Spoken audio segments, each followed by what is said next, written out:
ஒரு முதலமைச்சரே உலக நாடுகளின் சபை இருக்கு பாருங்க, ஐநா. அந்த ஐநா சபை ஒரு தீர்மானம் போட்டிருக்கான்.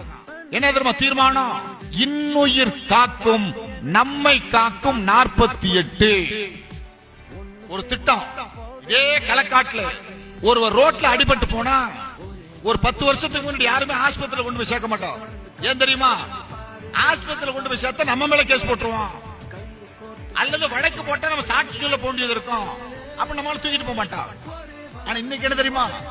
ஒருத்தர் அடிபட்டு கிடந்தா அவரை தூக்கிட்டு போய் யார் கொண்டு போய் சேர்க்கிறாரோ அவருக்கு தமிழ்நாடு அரசு 5000 ரூபாய் ஊக்கத்தொகை கொடுக்குது.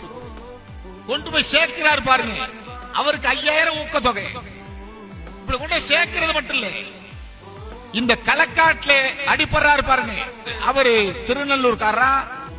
திருநெல்வேலிக்காரா, அவரு இன்னும் சொல்ல போனா தூத்துக்குடிக்காரரா, தமிழ்நாட்டுக்காரரா, இதெல்லாம் இல்லை.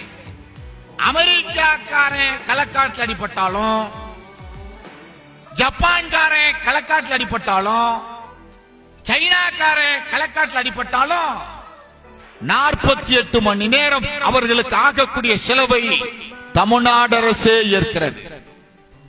அதனாலதான் ஐநா சபை சொல்றான், உலகத்தில் இதை போன்ற மனிதாபிமானமிக்க ஒரு திட்டத்தை எவரும் செய்யவில்லை.